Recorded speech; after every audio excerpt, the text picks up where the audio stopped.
Good luck.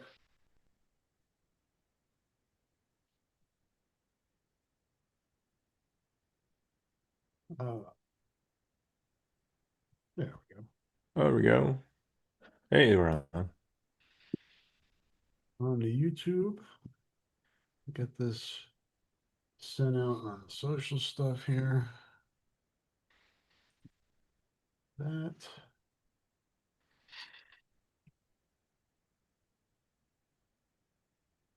Yeah, I was just gonna kind of watch football today. Really, so cold here. We went out last night. That was uh made about a half an hour out there. That's more than enough. It's winter. Yep, it's time to hibernate. All right, let's get this thing rolling here. All right, three, two, one. Hello there, and welcome to the Old Head Podcast here on HawkFanatic.com. It is Saturday, December the 6th, a little bit before 10 a.m. Central Time. We are not reviewing a game because there is no Iowa game today, but we figured we'd gather. And by we, I mean I am Rob Howe, and that is Mark Morehouse. And I would say much, but a portion of the podcast throughout this season was dedicated to the future of the head coach and the future of the program. So we had some movement. We had some news on that area this week when Kirk Ferentz announced that he would come back, and I'll read the quote here in a minute. But first, let's bring Mark in. And just overall, before I read his comment, Mark, you had mentioned throughout the year that you kind of had a feel that this might be it. What was your initial reaction to hear that it is not it?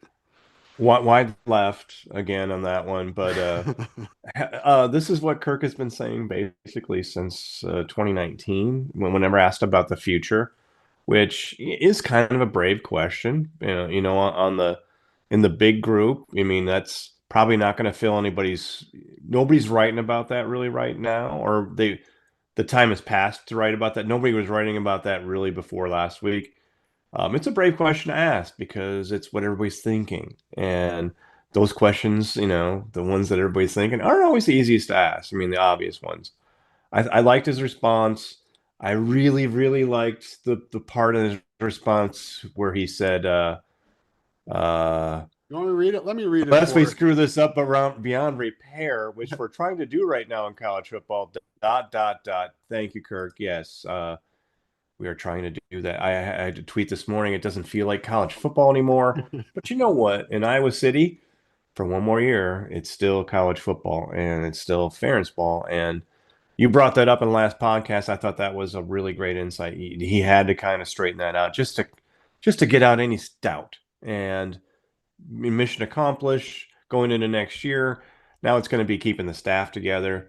I think that I want to say there might have been movement, but with that by now. But I think they sound okay. But that's really the next kind of headache for him to go into next year. But he's going into next year, and you know what? Maybe it's not. Maybe it doesn't end in the winning the Big Ten. But you know what? If it ends with them going 8-4, that's a total Kirk season right there, and it's the new standard. I mean, he raised the standard to that, and it wasn't that before, and that's where we are. Yeah, good points. And, I figured there'd be some self-deprecation in the response. And it's usually his defense mechanism, I think, a lot of times. And I think he was probably ready for this question, as we Yeah, talked about with, just with the timeline now in college football and with his age. He needs to welcome those questions to reconfirm that he's dedicated and committed to the program. But I will read the question. I apologize. I don't know who asked this question. I didn't find this out till yesterday, Mark. Going through my feed, I missed it on Wednesday because I was figured, it's a recruiting press conference. That probably won't come up. But it was a good question asked. And the question was, what is your message? And it was framed well to recruits that ask your future as head coach here. And are you definitely, sounds like you are, definitely going to be going to coach the Hawkeyes in 2026? Kirk Ferentz's response, well, yeah, I hope so. Unless you know something I don't know, that's another defensive mechanism for Yeah. him is that quote right there. I just tell them the truth. I feel really good. I had no idea what it feels like to be 70. Now I do, however many months it's been. It doesn't feel any different than when I was 60. Man, I feel different at 58 than I did at 50. Oh, I feel oh. I feel good physically. I've got permission from my wife. Another portion of these quotes that usually gets put in there. Mary gets brought into the into the fray. My wife to keep doing this, and it's what I like doing. I really like it and enjoy doing it. Unless we just screw. This is what the portion that Mark just read. Unless we just screw this up beyond repair, which we're trying to do right now in college football, I don't envision stopping anytime in the near future. There's your time element. I don't take that what you will. It's what you do. I don't golf. When I did, I stunk. So I don't see going back to that. That's irreparable too. My golf game is just awful. And that's the end of the quote. So some self-deprecation in there. Mary got in there. Pretty much pretty standard response from him. And as we've Moving said, on. it was necessary, right? He had to say Yeah. something. Yeah. Yeah. It was necessary because, yeah, the program needed a reset, especially in this day and age now where Empire, it's like the beginning of oh, what was that? Silicon Valley on HBO. At the beginning, there's brands that inflate, like I don't know, pick an internet brand that inflate and then deflate. Uh, Iowa State just deflated. Iowa is still inflated. Iowa still has Kirk. It knows what it's going to be in next year. I think the next bit of reporting and the next kind of important question, is the war chest answer for Iowa. I think Lane Kiffin going to LSU, and then the war chest that's going along with that. They're making a big deal out of saying how much he's going to have to spend on the portal. So that's the next thing for Iowa to kind of, okay, what is their finances? I have a theory that if your finances are good, like Texas Tech's were this year, and that is paying off, you'll see them today at 11 o'clock playing BYU for the title. I'm not sure if you'll hear this in the game, but one game I watched Texas Tech this year, you heard the how much they spent on their roster this year. That is the next bit of news that has to come out. That's going to be an uncomfortable question. It's going to be a dig because Iowa is probably not a great number, and they're probably not going to want to advertise it. How little they have. So there's some poker going on with that. And then Kirk is gonna, he gets the shovel on. He's gonna have to shovel this shit because that's the part he hates, and this is real GM stuff. And so that's the big change. I mean, I hope that they expanded on that. We're trying to screw it up in college football. I love it when he goes off in those rants because no one gets hurt in those except college football.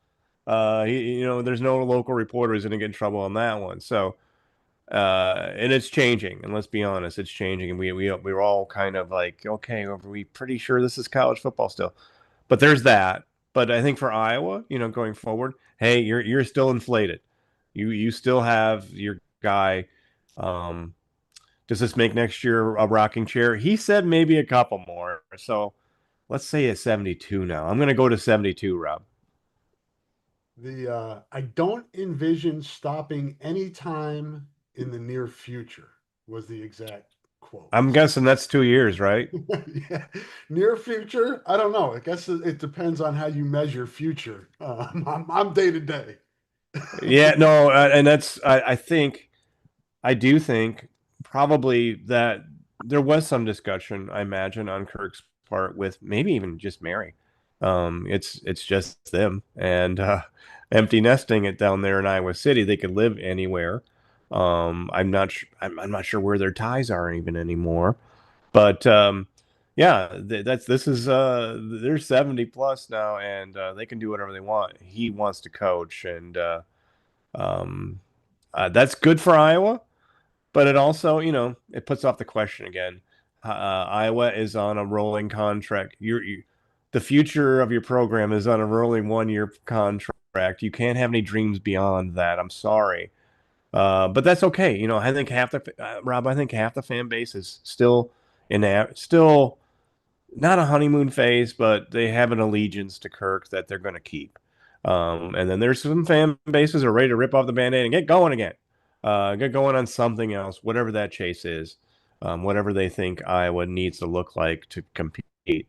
They're on to that. So there, you can't have that future. That is maybe the little bit of static you get out of this is that, well, okay, well, we can't dream. But hey, you know what you're dealing with. Iowa State, they've got a guy Jimmy Rogers right now. Sounds like it's a country music star from the aughts, or it's a guy, shortish looking dude from one of the Dakotas. Uh, I don't know what coaches don't have Dakota credentialing anymore, but Iowa State, that's the region, and I get it, and we'll see. But Iowa, you kind of know what you're going to get, and I think in this day and age, I'm 58. Rob, you're 58, 59. Knowing what you're going to get out of your college football team, I think is a bit of a comfort, even if it's just for 1 year. Yeah, and I think, I don't sense that there's always going to be some out there. There's always the fan that is like, we can do better. Yeah, It's just that guy's guaranteed. got a shit in a hat for a while. If we get rid of Ferentz, we're going to be better no matter what. It's just going to there's that guy that's out there. But I think for the most part, the Iowa fan is pretty level-headed and understands what it has in Kirk Ferentz, and that's 8 wins, close to the top part of the Big Ten. Not going to be Big Ten championship game now with no divisions most years. But you got to get to that playoff because I think that's what's going to make people antsy. If you continue to not Yes, get into that and be in yes, that discussion, that will be the thing that puts pressure on him. The good thing for him is, and the Iowa program as a whole, is if they do expand this thing, it then great, especially being in the Big Ten, you have a better chance to get into that tournament. To me, that's really what the measuring stick is going to be moving forward here. You know, and that's really, and like you said, what are the resources to make that happen, right? You look, Matt Campbell's going to Penn State because he's going to have a nice war chest there. yeah, And I yeah, like this term. I don't remember where I heard this week, but it's the budget beyond the cap. And what the cap is what you're getting, everybody gets standard, right? From the house right, deal. right, But what are you getting beyond that in your collective? And you right. talked about Texas Tech. Where does Iowa measure up there? And Iowa has a smaller pie than a lot of schools. So, how much does football take away from men's basketball, take away from women's basketball, wrestling? There's only so much money to go around. You also need money for your athletic department to keep up with facilities. It's a really tricky thing here. And I think stability, if you look what has happened around the country, there's a lot to be said for that right now. 100%. And you brought up, I mean, obviously how they're going to get there, but I think the stability helps. I think last night I'm watching Tulane and North Texas, and Tulane basically qualified for the playoffs. I'm so happy that ESPN and ABC stayed with that celebration. Probably the greatest moment in Tulane football since like the 60s, since Archie Manning. Um, and they celebrated. That school on the field, it was a field run, feel good moment for that school. And you're absolutely right. Getting to the tournament is everything. It's a banner I think that would cap things for Kirk. We're looking for the big finish. That would be it. I mean, obviously, it'd be a new era for Iowa football. Hey, we made the tournament. That's something. Uh, Iowa basketball can't say it was, Sweet 16, blah blah blah. But that making the tournament will be a tangible accomplishment. Would excite the fan base. Maybe it's a first round ouster, but maybe it's a game at Notre Dame. Maybe it's a new stage. Or it's a home game. It's a And then game at maybe, Kinnick and in then, oh, December. absolutely, absolutely. And then all of a sudden, oh man, I'm gonna send in $100 because I believe in this. Or, you know, whatever corporations go, okay, we're all in this together. And that's the thing with Iowa. Holy crap, there's There's only going to be so much corporate money to go around in this state. There are 2 college football programs. Good luck. I mean, that's the hard part. Being in the state, the small population now, and the lack of corporate dollars. But that moment for Tulane last night, it was wonderful to be a part of. I mean, it was okay. It feels not so much like college football anymore, but that moment, it was like it was varsity. It was college football, and it was kids celebrating, and it was a big deal. So, Rob, I'm 100% with you. That is what needs to happen. Um, getting been to the Big Ten title game. Probably not going to win that with Ohio's freaking state. I mean, that's what they are now. Ohio's freaking state. Uh, Getting to the tournament, and look at Indiana. Indiana's there 2 years in a row. So you can get hot, but you're going to have to pay for it, and that's really the next big thing I think Iowa fans need to know. I mean, if you're a serious fan, you need to know if your team is has got money. I mean, I hate that it's come to that, but that's as a former journalist, Robin, and you look at it and there's a bill, and that's what I feel like anymore. There's a bill to pay for whoever quarterback they're going to get. He's going to get 7 figures, maybe more. Who knows? But man alive, it's the money age, and that. So, in my opinion, Kirk's a fighter. He loves this shit. He loves to fight. He loves coaching at Iowa because it is a fight. This is a new chapter, and if he can kind of set the tarmac for what it needs to be, that would be if Iowa has a map, it makes it that much more of an easier job to take. But I'm not worried about that so much. I think the natural people will rise, but how are you going to pay for it, man? That's the thing, and that's where we are in college football. Yeah, it's just the dynamic of it all too. If you watch, we have the micro of Iowa, right? We kind of have that as our measuring stick, our reference point, if you will.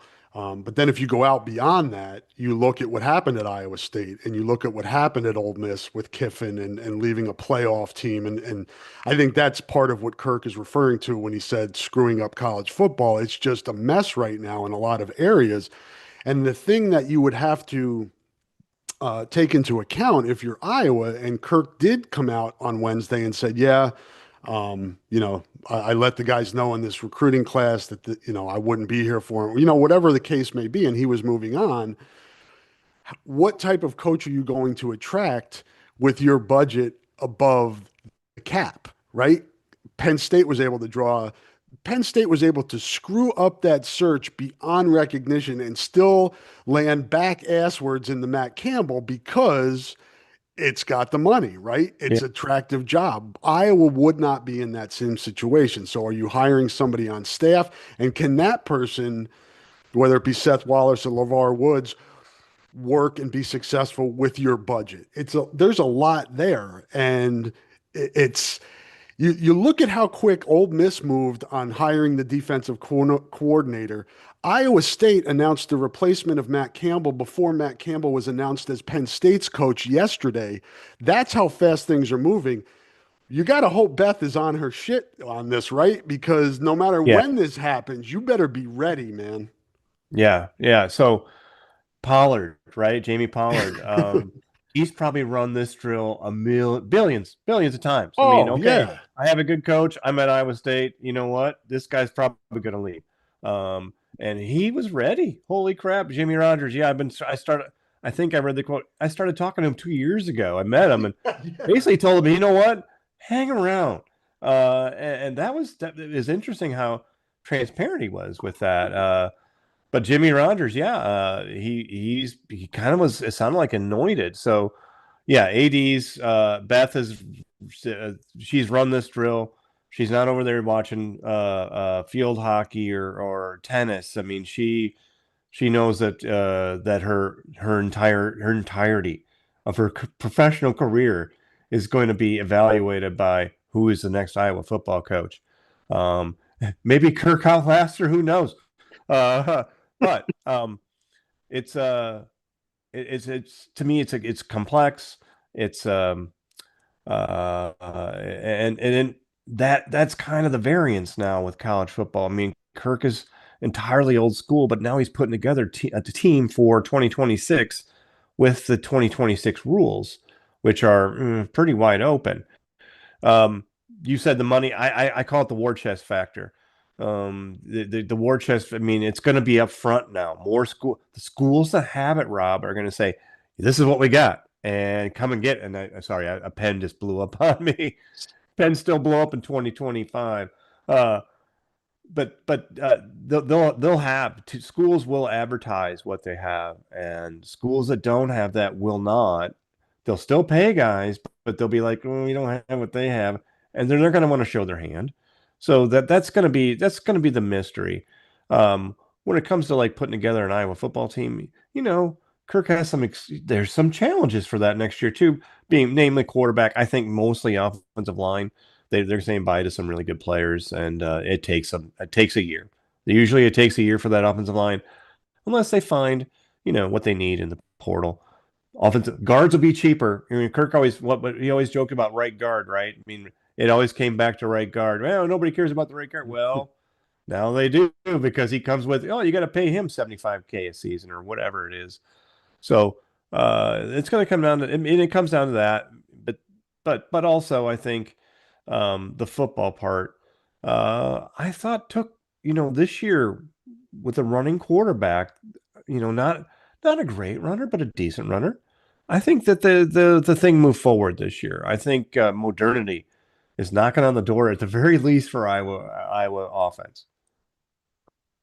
Yeah, I feel good about the progress they've made um, with Tim Lester. I mean, let's Yeah. be honest, it wasn't a hard act to follow. But but he has moved it forward.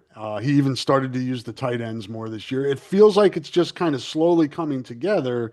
The unfortunate thing, as Mark said, is you lose the quarterback and most of the offensive line that was helping make that happen. So within that component of what is your budget beyond the cap, when you're Iowa and you don't have Texas Tech money, you better hit on guys. You better hit on that quarterback. You better hit on that left tackle. You better, whatever positions you decide to address in the portal, you can't whiff. Ohio State can whiff. There are schools that Yeah. it's almost like it puts more pressure on you to build that roster management, roster development. You have to develop your young guys, but you also have to hit on those guys that in those areas that don't develop that you have to address right away. Development, that's Kirk used to use that word a lot with Iowa. I mean, he basically called Iowa development. He called Iowa a developmental program, and that fit. Now I'm not sure you even want to use that language because you're trying to attract guys more with money now. But I imagine that there's a sane group out there, recruitable kids who know they need development, who and want it, and Iowa can sell that. Iowa, especially for offensive linemen. Yeah. Now that's not going to be a quick hit. It's a quick hit now. You can change things in the portal, but to me, it's a developmental is a huge part of the program. How and where you got to know your audience, right? On your recruit, say a kid with options, you don't bring up developmental, you bring up paid, you bring up opportunity. With a kid from, say, not Cooper's regime, but Zach Lutmer, you say, okay, come on in and prove it. And boy, that kid he's on scholarship and he's probably going to get paid next year, if it goes down that far. But yeah, so who are you recruiting to? And to me, that operation can work for Iowa because Tyler Barnes, I think, is he, there. He was like born to kind of do this for Iowa, in that he's an Iowa fan, and there is and you know it well, Rob.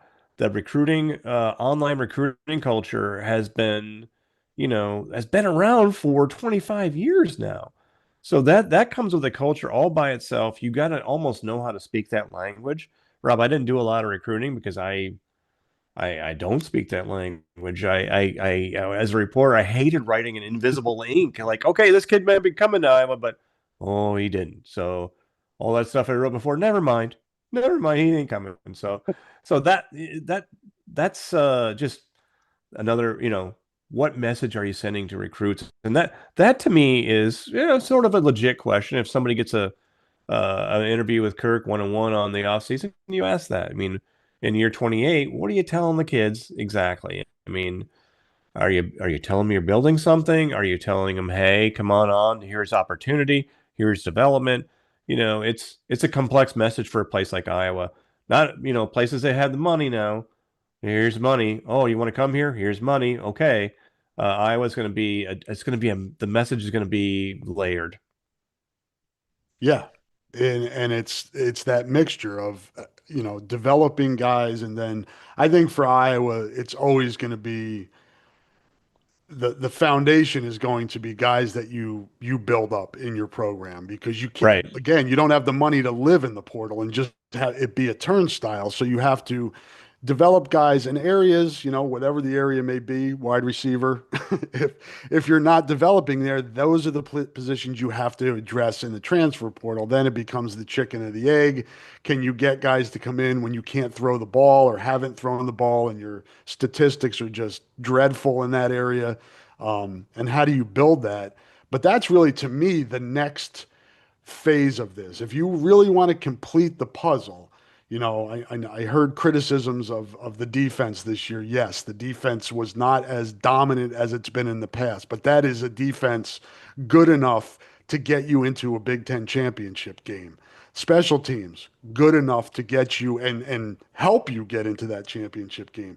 You got to be able to stretch the field. You've got to be able to win games on offense. And Iowa's not there yet. And part of that is still figuring out the quarterback position from a throwing standpoint, and then having the guys to be open enough. And we talked about that video. I think it was maybe the Nebraska game or one of the last, maybe it was Michigan State, where they did the overhead of Gronoski looking down the field and no Yeah. receivers being open. That is Yeah. still, that's the elephant in the room. Can you fix the passing game? Yeah, and that's really that would be the obvious growth, I think, for fans. If I'm Iowa, I probably do float Hay to like a, oh, he's had a million of these guys, the Keegan Renders, the guys 6'3", 6'4", maybe 6'2", 300-ish, can move well enough, and develop that guy. So getting that guy in, getting those guys in and believing and developing and making those steps that don't get them paid necessarily, but might get them to the starting lineup, that might get them paid. So if I'm Kirk, I'm probably still building offensive and defensive lines like crazy. And I think he did say in this press conference that Calvin Bell likes 8-man rotation. Love it. Keep doing that. That's right. And you remember in 2010 when the four horsemen would just, oh my God, the snap counts on Dan eight. Persa at Northwestern, man. Dan Persa, Yeah, Northwest. That game was like the poster of just running guys into the ground. yeah, and they did. Oh my God, they did. I mean, the snap counts that those guys would put up were gargantuan. I'm glad they've gotten away from that. It shows depth. It shows, some adaptiveness.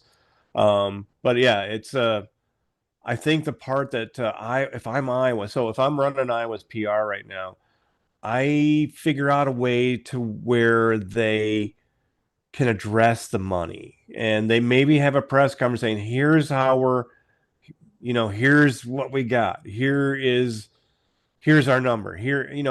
Maybe they don't have to do that, but I think, your Texas Tech, that worked. I mean, hey, we're putting together a team. We got the money. Let's do this. Um, I have a hard time seeing Kirk embrace that, because it'll be like walking on the moon for him, man. I'm talking about players and money. I wasn't even able to even mention the same in the same sentence for 99% of my coaching career. Here we are. Um, that part, he's got to wrestle with it. And I know he's smart enough to listen. And I know Tyler Barnes, I know that they know this. So that it's something they're talking about. It'd be cool if we knew what they had. That basically is what I'm saying. If we knew what their budget was, it'd be great to know that. You know, I'm being greedy now, though, as as a fan observer now. Yeah, I want to know what my team's playing with. I want to know what your stack is at the poker table, honestly, and that's kind of what this is in my mind. It's you didn't know Texas Tech had that money until they spent it, and then it showed up on TV. I think it was what's his name, Rob Stone saying it. So that's going on, but I think overall, I mean, Kirk saying yes, coming back, that's good for Iowa. How I was going to pay for it, that's the mystery. Um, and hey, Kirk has another new Iowa State coach to Hayes. So yeah, Yes, that and that that what that I mean, rushing 60 times, averaging 2.4 yards a carry, and beating him 13-10 at Iowa City next fall. Penn State is not on Iowa's schedule next year. I will run down Oh boy, dates to that be that works announced out for here. Iowa. That works out for Iowa. September 5th will be Northern Iowa or Northern Illinois, excuse me, not at Soldier Field, but at Kinnick Stadium. And week 2 is Iowa State comes to Kinnick Stadium, and then Northern Iowa to finish up the non-conference. And then dates to be announced, but these are the games. At Kinnick will be Nebraska, Ohio State, Purdue, and Wisconsin. So they're on the 4 home game Big Ten rotation next year. Ooh, They will be at Illinois. They will be at Michigan. They will be at Minnesota. They will be at Northwestern, and they will be at Washington. those are all teams that. Okay, if you think about the road games, Rob, those are all teams that have to beat Iowa. I mean, honestly, if Iowa's not in their rear view, they're probably having a crappy year. And Minnesota. Minnesota, yeah, Minnesota. If Minnesota, unfortunately, Minnesota has made the Iowa game too big, and it marks them as little brother. Sorry, and That's Fleck, it though, too, isn't it? Fleck kind of it's is, flat he totally. personifies that. Do you remember way back? Tight pants. Fleck was early at Western Michigan, Yes. and maybe Kirk had some. Maybe there was some NFLness going on. But I remember Teddy Greenstein just flat out asking, "Yeah, where would you want to be, PJ?" PJ Fleck said, "Yeah, Iowa for sure, Iowa," and it didn't work out. But Fleck, I kind of wanted to float his name for Iowa State because I think there's more commitment to winning in Ames than there is in Minneapolis, and he might enjoy that. But no, I didn't. I wasn't that crazy. Minnesota has its guy, but that's all those games on the road. Washington doesn't beat Iowa, shitty season. Um, and then at Kinnick, what are you going to get with Wisconsin next year? Ohio State comes in. You're probably not going to get the 2017 woodshed moments. You never know. Hey, you go out and play them, but that's a Death Star parking outside of Alderaan and looking it down, going, They do have a budget in Columbus. well, They they'll have let you money. know. They'll let you know what it is because that's the arms race now, man. The war chest, and yeah, Ohio State has plenty. Um, Go to Ohio State game, Iowa fans, one time. You will have fun, but you will be overwhelmed by as there's so many of them. There are so many of them, and I was thinking about Rob. Remember at the beginning of the year when the Big Ten, Ohio State, and Michigan kind of rattled their sabers a little bit and started the dialogue with, "Hey, you're going to pay us a little more because we're worth that much more." Yeah. At first, my reaction was like, "Screw you guys! This is a conference. If you don't want this, get the hell out of here." But then I thought, this is the day and age of eyeballs, and you cannot dismiss Ohio State and Michigan eyeballs. You just can't. So the Big Ten's going to have to deal with that. I mean, they're going to have to pay. They're going to have to cut them a deal, and I hate it. I hate the fact that my middle ranked teams are beholden, but that's where we are, man. I mean, the teams that can save their budgets. I mean, maybe if that's Mark Cuban in Indiana now. I don't know, but teams that be able to save their budgets and teams that not, that's really a dividing line, I think. There's a Longhorn network that was created because the issues in the Big 12 with at the time of dividing up that money. And Texas is like, okay, we'll just start our own network. So you could see the Buckeye network or the Yeah. Wolverine network. You don't want that. Yep. No, you don't want to compete with that. So yeah, do kind of a deal. I mean, you're gonna have to. Um, I don't know what that would look like, but I'm sure that the one thing, Rob, it all gets covered, and I'm sure that there's a story out there about that still. Because to me, yeah, that did raise, like, oh, hey, the conference is stronger than. No, it's not. I mean, this is the day and age of ratings and TV money, and you can't fight with the eyes. And I think Iowa does well as far as online engagement. I think Iowa scores very well because Super Hawkeye and all that stuff. I mean, the internet opportunities to follow Iowa have always been multiple. So I think Iowa fans are good at engagement. There's just not enough of us. Just not enough. I mean, if everybody in Iowa watches TV, watches the Hawkeyes, that's still only going to be 3 million. So those type of numbers kind of point you to what you are in college football, and then you just kind of hope for the miracle stuff to happen. The 2002s, the 2004s, the right mix and right engagement. That's kind of what we're all hanging out for. Just the miracle season, and that's all of us in the middle ranks: Minnesota, Wisconsin, Iowa, Illinois, Northwestern. Everybody who's Michigan not Oregon, State. Ohio State, Michigan State. Hello. Nebraska. Hey, yeah, you Yeah, thought you were above it? No, you're no, with no. us. You're one of us. One of us. So even if just I'm for any of those teams figuring out and having a miracle run. Maybe that's what we have right now with Indiana. Let's enjoy that tonight.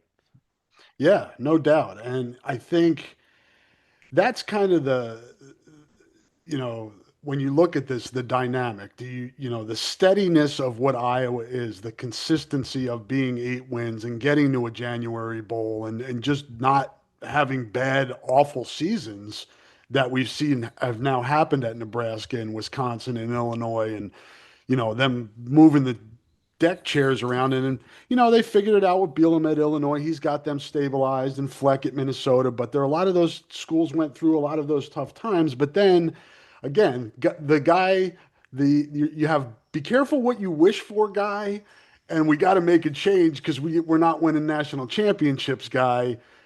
Indiana is that example of if you take a shot, you got a shot. You know what I mean? But if you Yeah, stay, it's so hard to know, and there are no easy answers. It's gray area. You don't know what's going to happen when Kirk Ferentz retires. We can all speculate on what's going to happen and what's going to follow him, but we don't know. I wonder if briefly yesterday people were throwing around lists for Iowa State. I wonder if Iowa State's list wouldn't look a lot like Iowa's list. You got probably Tim Polasek. You probably got Eck and Eintz, the E's out there. Well, I think Eintz, Fresno State has Brian on staff. I think I joked this Now week you're with just starting trouble. hey, you know what? Nebraska offensive line coach Brian Ferentz would not be a bad idea, Rob. And No. everybody I just said that, and everybody's kind of going, God damn it, don't say that. Because that would be Game of Thrones, right? Yeah. Uh, Kirk would be over there in 10 minutes, and then you'd have Seth Wallace or LeVar Woods or somebody left over. You'd have the Jedi's left over in Iowa City fighting the game. It'd be a Game of Thrones, Star Wars mix, Jim Jam. So, but yeah, it's going to take something weird is going to happen, right? But that probably doesn't. I think one time I did talk to Brian about joining Bill O'Brien at Penn State to be offensive line coach. He's like, I am not coaching against my dad, dummy. And I was like, okay, never mind. So I And don't see forever is that. a long time. And you know what? Situations change. Now Brian's a hungry ass coach again. I mean, he's the tight ends coach at Fresno State. If the tight ends coach at Fresno State, take the last name out of it, is offered the offensive line coach in Nebraska, hell yes, you take that. And it's a rebuild. And you know what? You take the vine that you get, and maybe it goes that way. Who knows? But man, that'd be some interesting stuff. Maybe that's what would knock Kirk out of the box. Like, oh, I can't do this anymore. He's there. So I don't know. But Do you think that Iowa State and Iowa are on relatively easy footing at this point with where Matt Campbell has the program? Because I wonder, just from a reference standpoint, or just from an example standpoint, if Campbell was at Iowa right now, would he have left Iowa for Penn State? the way he Iowa left Iowa State. That's Iowa just might have been one. able to kick him some more money, Yeah. but Iowa State might be able to kick him some more money, but it sounds like the money blew him out of the water. I don't know what I'm gonna guess that Campbell's probably making around 12. I would guess. I think What Kirk's was he around making at 9. Iowa State? Do you know? I want to say 6. I want to say he was Yeah. less than Kirk, and so I think maybe it's one of those deals where Pollard's like, yeah, okay, bye, and maybe he got cold on him. I don't know how it went, but it sounded like maybe their deal, maybe Campbell and Pollard were like, Campbell told him, hey, there's going to be a job someday, and you're going to know it, and Pollard's like, okay, and maybe that's how that went down. I mean, it was that automatic. But money, I mean, that maybe was the one thing. And then, Campbell. So we've been to Penn State, we've been to State Center, and it's not, it's Ames with an airport. I mean, basically, it's And mountains. not much sexier than Ames, but it's in the East, and that's what matters the most. It's in the recruiting valley, and that's the biggest difference. Recruiting to Penn State, recruiting to Ames, you would need that budget every year. Hey, Texas Tech is throwing out that number. You have to throw out that number. That's how it's going to be. So Penn State, they throw out the number for him. And he's like, okay, let's go do this. So much easier. Um, will he work there? You know what? I think it's going to be very Ferencian. I do think he figured out how to beat Ferentz, was playing the Ferentz, and now that he knows how to do that, he's seen Ferentz work in the Big Ten that way. He'll have probably better skill athletes. He'll have better wide receivers, so they'll be able to do stuff in the passing game. It'll be interesting. I think Iowa State fan, hang in there. You got a guy now, and a Dakota guy, and that's you throw that out there, and usually it meant blocking and tackling and some toughness. I He's think it young probably, too, isn't he? In his 30s? yeah, very young. I think Pollard he's making this hire so he doesn't have to make another one. Like kind of like Barry hiring Bielema. So yeah, it's shark waters. It's right now. There's no clear fishing. It's all red water. It's all a bunch of sharks out there. And Rob, like I said about recruiting earlier. Now I think covering recruiting would be, it's either easier or way harder because it's amazing how the sites know who I was in on. And to me, that's, if I'm a fan and I kind of maybe want to know that, just who I was in on, what's the direction, um, where are they trying, or where are they fishing? So, that's an element that I've kind of dropped since getting out of, covering college football. But to me, it's a huge part of the story because it's the health and wealth, that absolute literal health and wealth of your team. Yeah, I still dabble in covering recruiting and mostly cover it from an angle of just trying to find interesting stories. I wrote Yeah, a yeah. few weeks ago about you remember Jeremiah Roberts, JUCO Oh, kid that came in? yeah, His yeah. son is Texas. is a freshman in high school and is already visiting places like Oregon and Iowa and stuff. So that was a very cool story to do. So I'm trying to look for stuff like that. But I think Blocked a punt in the Outback Bowl. yeah, he did. He was their special teams player of the year, I think, his senior year. I think I went back and found that. But yeah, just Sean Considine's son is potentially a walk-on in this class. So a lot of that stuff coming back around is fun to cover again and just telling kids stories. The one thing that I think has changed most about recruiting, though, Mark, is Yeah, the marquee guy in the recruiting class was always the quarterback, right? yeah. And now there's a good chance that guy doesn't last 2 years if he comes in, if because they're going to go to the portal now for quarterbacks. I'm not saying they just being Iowa, but if a kid doesn't come in and start showing like right away that he can be the guy, he's probably not going to be the guy. No, and I'm kind of operating like this, Rob. I kind of go right now where Iowa is a quarterback with them being portal dependent. I think the room's going to clear out every year. I think Is that a good thing? the it's if it's a dangerous play, Yeah. right? Because if number one goes down, number two is not going to have the reps. You are going to be exposed. You're going to be potentially exposed by number two. Um, a lot of fans are high on Heklinski. I don't know. 5'11" guy. I don't know. That's a tough one for me. But with Illinois and Luke Altmaier, it can be anybody. So I got to get out of that. I got to get away from, oh, my quarterback needs to be 6'3", 230. No, it can't. The guy can be 5'11" and sling it and just be accurate. He can do that. Yeah, Um, definitely. there's an open mindedness that you got to look at it, and I think for looking at Iowa, it's fascinating. I mean, the poor beat writers. I mean, you could do a whole story on quarterback recruiting right now, and just look at the portal and go, okay, who does Iowa realistically have a chance at? Um, but I think honestly, I think Brian kind of set it up that way. Uh, they they got guys just in case. Well, at the end of the year, like, okay, we're moving up, and you don't have a place here. I think it worked out that way for a lot of guys, and I think I wouldn't be surprised to see. I think the quarterback position, Rob, is trigger happy. I mean, those guys know, and they get the vibe real quick that they want me or they don't. And at the end of the year, all you can ask for is a clear assessment. And I think Iowa's been good at that, to maybe their detriment. I mean, they're paging through a book right now to find quarterbacks that work. It's hard to develop. I mean, I don't think they're using that word in the quarterback room right now.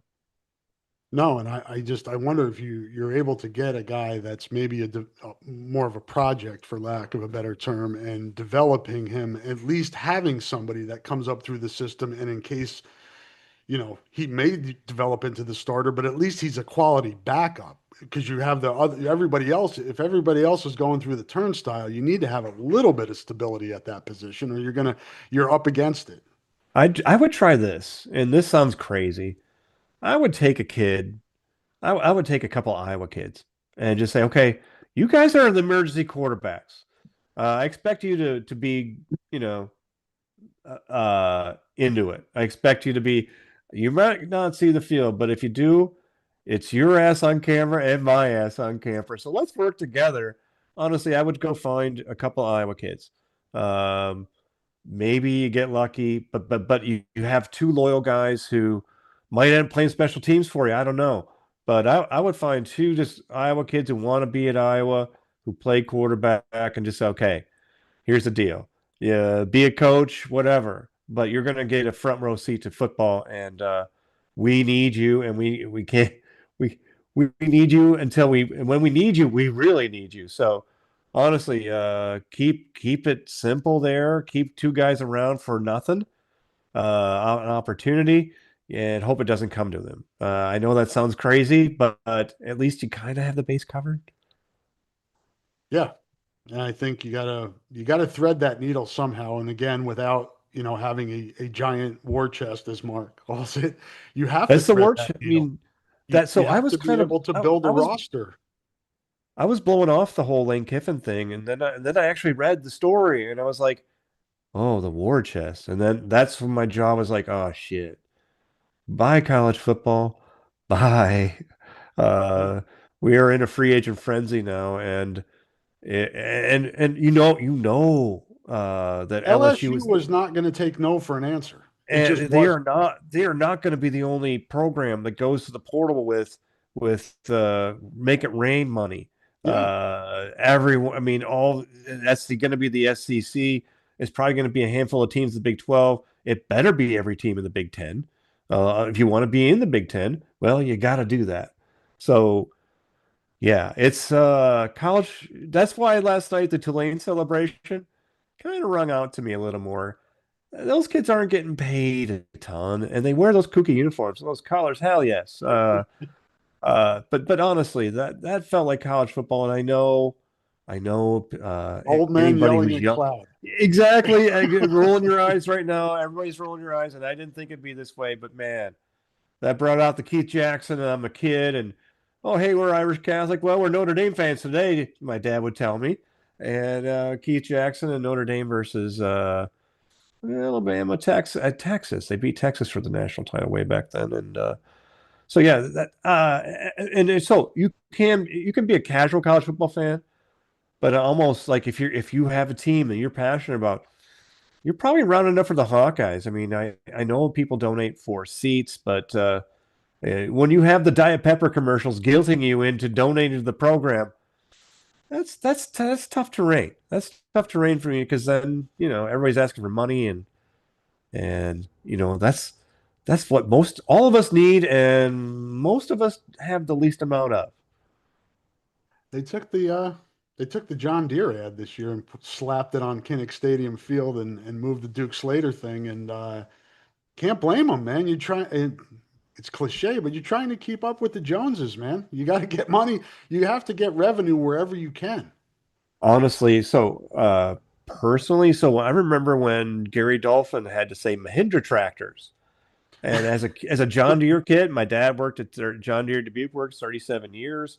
I guarantee you there are a lot of ex slash kind of boomerish Iowans whose fathers worked at John Deere or mothers worked at John Deere, and that paid for their colleges. And so that I kind of feel a heritage there, the John Deere thing, and maybe that's just me, I don't know, but kind of we're all in it together kind of a deal. And now I sound like I should have a PR job with John Deere, which my dad tried to hook me up. I was like, no, I'm going to do newspapers. And that worked out. Bad But move. anyway, but no, honestly, everything's for sale, right? I remember breaking that story way back when Iowa was selling naming rights to the players' lockers. I mean, everything was for sale, and it kind of still is. And some of it is stupid. I mean, some of it is ceremonial placeholder stuff like the something Moon head coach, Iowa head coach, Yeah. ceremonial, and it lets the guy have a thing, and you got us 10 million bucks or whatever. That's fine. That dies in the press release and it goes nowhere else. Figure out you know what? My idea would be this: I spent. Let me see. I have three Packer stocks, so that's $250 donations to the Green Bay Packers who don't need the money. No. Iowa, you are selling your stock. You are sell $250. You get a piece of paper that says you are a Hawkeye owner. I'm sure there's some legalese that torpedoes this idea, but sell them a piece, whatever it is. Forget the bricks. The bricks, people are beyond the bricks. People want a piece. Sell them a piece. I don't know what that means or what it could be. Sell them a piece. Have a stakeholder meeting in May after spring football. Autographs, Vin and Kinnick. Just sell them a piece. I don't know what it looks like, but there's your recruiting budget. Yeah, you got to find ways to generate revenue, however that may be, to keep up with Unfortunately, yeah, it's the a competition. so anybody who's my AD anymore, Rob, is Bobby Axelrod from Billions. It's going to be a money manager a hot hedge fund guy Yeah, who sees the revenues and makes it happen because, man, we've really reached the capitalism stage of college football. I mean, everything. I mean, the jerseys are going to start having sponsors on them if they already don't. So, yeah, we are in the capitalist stage, and man, you got to pirate that. You can't be passive. yeah, I agree. You gotta be out in front because if not, you're going to be behind. And And just to bring, the teams will say now they're behind. What's yeah, Iowa's recruiting budget? If I'm Nebraska and I throw out a number, we have this number, and then you watch crickets to the other middle ranks and see if they say anything, then you know you have a number. And to me, that's being able to say your number out loud is about the biggest recruiting tool you could have. in football terms, programs will be relegated. You will be there's only a certain amount of teams that can be in the middle, the top, and then you're relegated at the bottom. And Iowa, Illinois, Wisconsin, Michigan State, we went down the list of these teams. You're not far from that relegation if you screw things up. The next coach, I mean, I mean, Iowa State yesterday. The stat two winning coaches since there will be blood. So like the 19 early 1900s. Uh, Earl Bruce and Matt Campbell, and that is it. To say that Iowa State's hire is crucial is an understatement. They've seen what a dead coach does there. Paul Rhodes and Gene Chizik. I'm not sure Gene Chizik even wore the collars at his condo in Ames. Uh, and then Paul Rhodes, physical comedian extraordinaire, not a great football coach. So look what that did to the program. Look at the value that Matt Campbell brought. I mean, Iowa State isn't a 2-10 laugher anymore. The stadium's full and the fans have expectations because of Matt Campbell. And so Yeah, I you saw can't people go. getting after Pollard on that. I'm like, Pollard did great to keep that guy there for 10 years because people were coming at him. Yeah, yeah, absolutely. And I imagine that they had. I mean, Penn State came, and I think they both knew. I mean, Yeah. that was probably on Campbell's list, and Pollard like, okay, this is the one I got to be able to move. And I'm sure Beth and Kirk have the same have things that she hears or things that they talk about, and they know. I mean, they communicate. So. I don't think there's any secrets. I do worry about the Board of Regents kind of tearing the university apart again because they switched that guy. And believe me, Board of Regents, they have their fingers in the athletics department a little bit. So I know. Not quite like the governor of Louisiana. Yeah, That guy. that wasn't going to work. Whoever cut through the tape there and got Lane done, it makes sense. I mean, I think one of the writers wrote he's a hoe. He is. He didn't You know appreciate what? But if he's your hoe, that's good, I guess, because he's a winner. And the guy, he's been fired on a tarmac.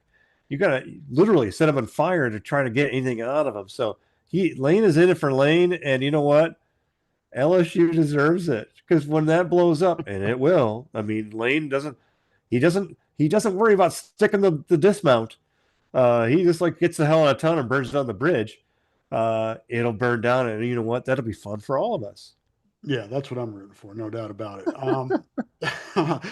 So to wrap this one up, Mark, and we'll be back, listeners. We'll try to get back around What the play. bowl? What bowl, Rob? It's going to be the formerly the Outback. Yeah, ReliaQuest, I think it is now, which I don't Yeah. even know what they do. What does ReliaQuest do? Is that insurance It or they sounds do like some sort of car plumbing? insurance, or That's maybe an online, maybe like a VPN service. I yeah. don't know. Whatever they do, that's probably it seems like either that or Las Vegas. If I'm an Iowa fan, I'd rather go to Vegas. You get Oh direct yeah, flights out of Cedar Rapids and Des Moines. yeah. It could be much more attractive from a logistical standpoint and from travel standpoint, but I'm not going to either one, so it doesn't matter to me. I would go to the Holiday Bowl if they did a Holiday Bowl again, I but like not that. just to go to the game, just to sit in Petco and go, "Hey, that's football."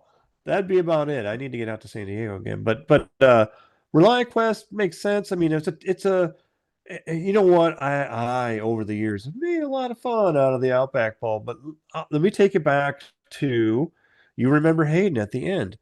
Getting Iowa to a Florida bowl game was a big damn deal. Yeah. The Big Ten kept passing them over. Took Michigan over Iowa a few times for the Outback Bowl. That pissed off Hayden. So Iowa getting to the Outback Bowl was a big deal. A relatively big deal.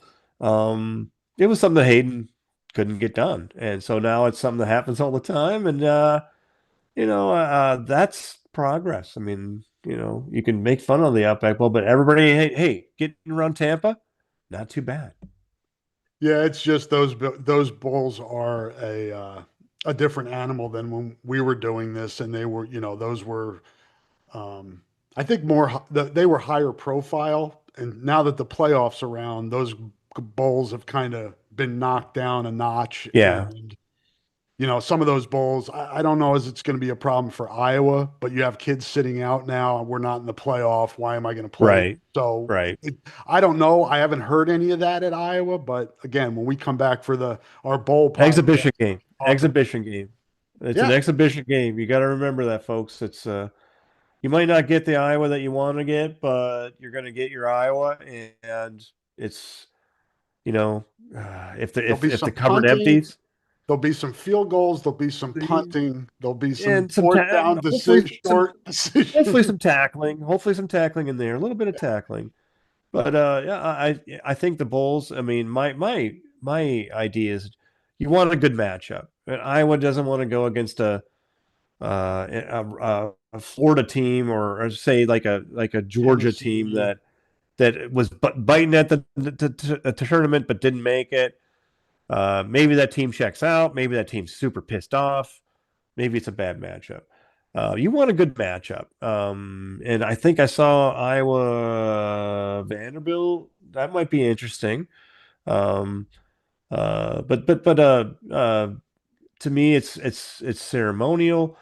Is it going to be a fun vacation? And I think I think the majority of Iowa fans kind of like, hey, is this going to be a fun weekend? Let's go have fun this weekend in the Music City Bowl or Tampa, or you have to have some real shorts weather. I know a lot of people in Iowa still wear shorts in December, the younger I don't know folks. about But those hey, guys. you get some legit. All of us can wear shorts down in Tampa. Yeah, no doubt. I think, and we got to wrap this up soon, but I think the idea that I really liked it was they had a wrestling Oh tournament yeah. meet, whatever it was, with Iowa and a bunch of Ohio State. You, depending on where you finished in that tournament, guys got paid more money. Wow. Basketball, there was a tournament in Vegas. Wherever you finished, the higher you finished, the more money that program got, those guys got. Bowl games need to start tapping into paying these Ooh. guys to play in Ooh. their game. Well, they got to stop giving them video game consoles and just give them Yes. cash. Yep. Because that's Envelopes, baby. Christmas envelopes. everybody got. Oh, you know what? That's a great idea, honestly, because they give them those Casio watches with the gold logo on them. Like, who gives a shit? Give me $500 or whatever. Yep. $500. That was 2019 dollars when I was in it. Give me $1,500. Yep. Yeah, pay my rent for 3 months or something like that. That's a great idea, Rob. Yeah, the Bulls that do that. Remember way back before the conference decided it had to slot everybody, it was open air. I mean, the Yeah. highest bidder grabbed you, and I think Iowa would do. Bull. There is always bull readiness or bull attractiveness. Iowa fans, you guys know that you're a plum berry for any sort of person because you put up and shut up. You've traveled. You put the money in the community. You've drank all the Bud Light or Keystone Light, or whatever the hot beer is at the moment. Uh, but you guys have put up and shut up, put up or shut up, and uh, open it up to that, and then you'd be going to probably you get into California a few more times, which I think Iowa fans are going to dig. Yeah, going the other direction's not all bad. And now you've got that being part of the Big Ten footprint out west now, which is insane and Yeah. nuts anyway. But so Mark, to wrap this up, put a bow on this episode. I think I said this during the year when we were discussing the future of Kirk Ferentz and whether or not he would be back. And I said either way, it's going to be fascinating. If he moves on, the next coach, whoever it is, and how that turns out will be fascinating. Now it's fascinating because we got a guy who's going to be 71 at the kickoff of next season, coaching his 28th season. And can he do it with all the changes we've just discussed in the last hour, all the changes to this sport? Can he continue to win in this environment? And that's the fascinating part for me. You just kind of feel like a little bit that Kirk is like sort of the last sort of tent with a light on it on the plane somewhere out in a blizzard. It feels like college football still in Iowa City. It just does. And Kirk kind of brings that sort of temperament to Iowa City. He's not talking about the money. He's not talking about getting a pirate at quarterback or whatever the hyperbolic, the spin cycle's asking for these days. He is still the kind of the stoic, kind of the fortitude guy. And to me, Rob, I think it's a fascinating story. I'm surprised. Um, I don't know who the national writer would be. I mean, he's maybe an Adam Rittenberg sitting down with Kirk and saying, okay, you see that you're an anachronism right now. You're going against, and in a lot of ways, explain to your fans how modern you really are, or what's going on behind the scenes as far as recruitment, and then balance that with the kind of football that you play, which is decidedly old school style of play for the most part. And I do think that is the Kirk's installing a quarterback now who can make stuff run is kind of moving the jersey forward a little bit because Iowa didn't have that. Now Iowa kind of has that a little bit, or at least has an offensive system that can call on that and use that. Kind of opens up the possibilities for the program a little bit, I think. So that's all in play. Yeah, it's you got your guy for another year. It's going to feel like college football. Enjoy that feeling, Iowa fans. I would say just enjoy the fact that you can still put college in front of your football and say and know it means kind of college-ish, you know. Colleges. We'll end on that colleges note. Yeah, This is a colleges podcast, so to speak, and all pretty with all much. guys. So, Yeah, yeah, thanks for listening, everybody. We're glad that we were able absolutely. to kind of come together for this after we got the news of, resolution of a Yeah, topic we discussed throughout the season. And we'll be back in a couple weeks, probably, or whenever we learn the bowl game and kind of get some more news and who's the quarterback next year and what are the possibilities. There's with college football these days, there's always news. So we'll be back to talk to you all pretty soon. So be well, and thanks, Mark. Thanks for coming. It's good to talk to you again. absolutely, my friend. You bet. Thank you. We'll see you guys soon. Thanks for listening.